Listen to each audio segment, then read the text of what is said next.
થઈ ગયું ને? હવે બસ બાકી બધા અહીંયા મારી પાસે એક વિજ્ઞાનનું એક ઉત્તમ પેપર આવેલું છે જેનું હું પઠન તમારી પાસે કરું. આપણે પરીક્ષામાં પ્રશ્ન બીજો એવો પૂછ્યો હતો કે યોગ્ય ઉદાહરણ સાથે હાઇડ્રોજન બંધ સમજાવો. હાઇડ્રોજન બંધની આવી આકૃતિ દોરી અને પછી નીચે લખાણ લખ્યું. ખૂબ સુંદર લખાણ અને મને ખરેખર એકલા પેપર જોતા એટલી મજા આવી કે એની વાત ન એ એવું લખે છે કે એકવાર હું અને ન્યૂટન બંને ઝાડ નીચે રમતા ફૂટબોલ. હાઇડ્રોજન બંધની વાત કરે છે. એકવાર હું અને ન્યૂટન બંને ઝાડ નીચે રમતા હતા ફૂટબોલ. ત્યાં ન્યૂટન થાકી ગયો અને સફરજનના ઝાડ નીચે બેસી ગયો. બસ એ જ મારી ભૂલ કે ન્યૂટનને સફરજનના ઝાડ નીચે બેસવા દીધો. જો મેં તેને ન બેસવા દીધો હોત તો આજ ફિઝિક્સ વિષય જ ન હોત. તો બિચારા મારા જેવા ઘણાય બચી જાય ફિઝિક્સના અત્યાચાર. અને મૂળ મુદ્દાની વાત તો રહી ગઈ.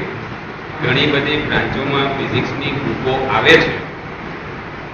આ બુકો ન છપાણી હોત તો કેટલાક આગળ બચી જાય અને કેટલાય વૃક્ષો બચી જાય. ખરેખર ખૂબ પર્યાવરણ પ્રેમી છે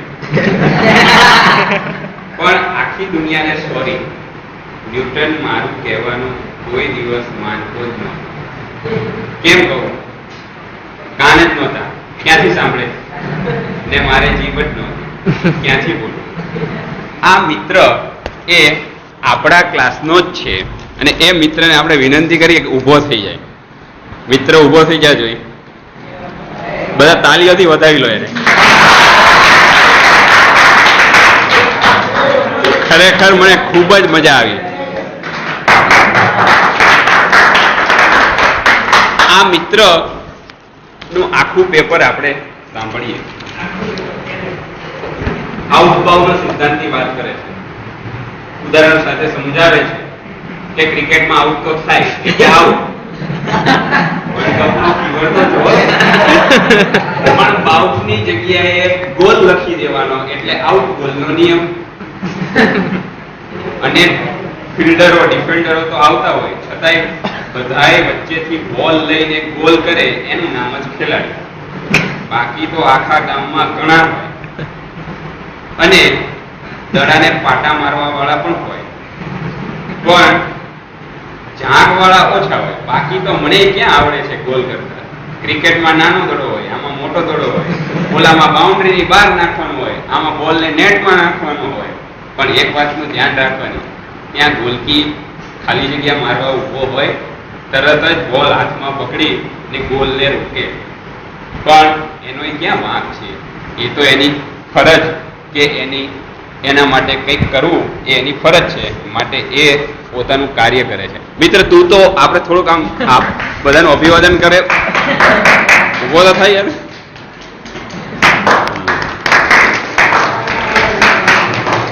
છતાં ખુશીની વાત એ છે કે એના વિજ્ઞાનથી એ પાસ થઈ જાય છે. ખૂબ ઉન્નત અને ઉત્તમ દરજ્જાનું જે એણે વિજ્ઞાન બનાવ્યું.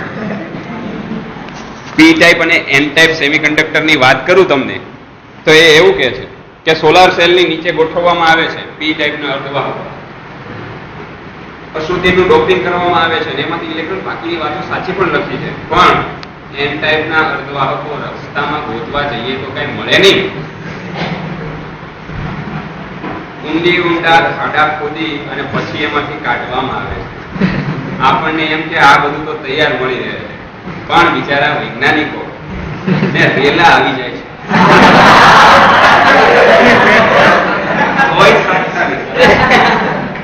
અને અમારી જેવા વાંચે તો યાદ ન રહે અને તોય સર મને પૂછ્યા કરે છે. બોલો શું કરું? અને ખૂબ ઉત્તમ દરજ્જાની વસ્તુ જે એના કલા પ્રેમને રજૂ કરે છે. આવી સરસ મજાની આકૃતિ દોરી અને નીચે લખ્યું છે કે સર શું જોવો છો? દિવાળીમાં રંગોળી પૂરવાનું ભૂલી ગયો હતો, અત્યારે યાદ આવ્યું તે પૂરી નાખી.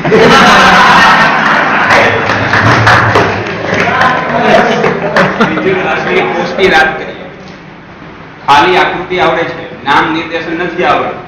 હાજર સ્ટોકમાં દ્રાવણો હાજર સ્ટોકમાં નથી એટલે આજનો દિવસ પ્રયોગ બંધ રહેશે. અને પોતાના અધિકારની વાત કરતો હવે મારો વૈજ્ઞાનિક એવું લખે છે કે આકૃતિમાં દર્શાવ્યા પ્રમાણે રચના ગોઠવવામાં આવે છે, પ્રયોગ થાય કે ન થાય.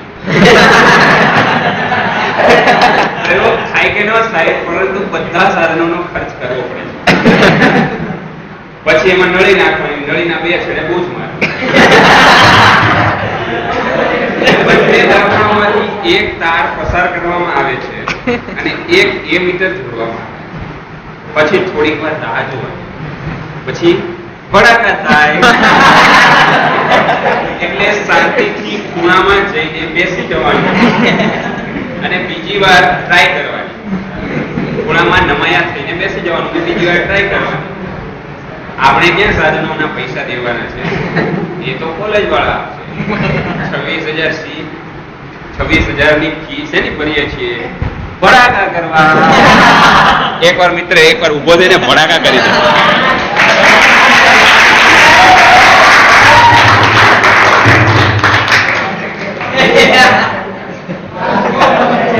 આ ભડાકાની ને ધડાકાની વાતો કરીએ આપણે, અને ખરેખર આપણે લાગે કે વિદ્યુત રાસાયણિક શ્રેણીમાં ધાતુના ક્ષારણમાં એનું મહત્વ શું?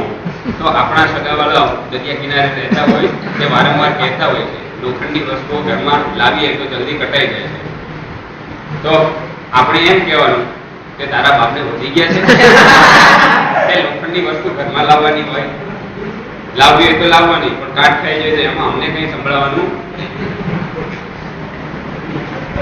સર હવે મને વિનંતી છે, ખૂબ લાગણી સાથે લખે છે મને પત્ર. સર બધા વિષય આવડે છે, એક કેમેસ્ટ્રી નથી આવડતી. ગમે તેમ કરી ને ખાલી 12 માર્ક આપી દેજો એટલે મારા માટે ઘણું ઘણું, બાકી તો મારા લખ. અને મિત્ર 12 માર્ક મેળવે પણ છે. બોલો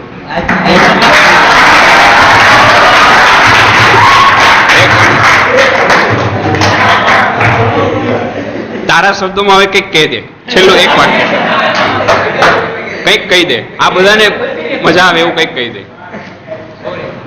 એને મજા આવે એવું કંઈક કહે. સોરી સર માં થોડી મજા આવે.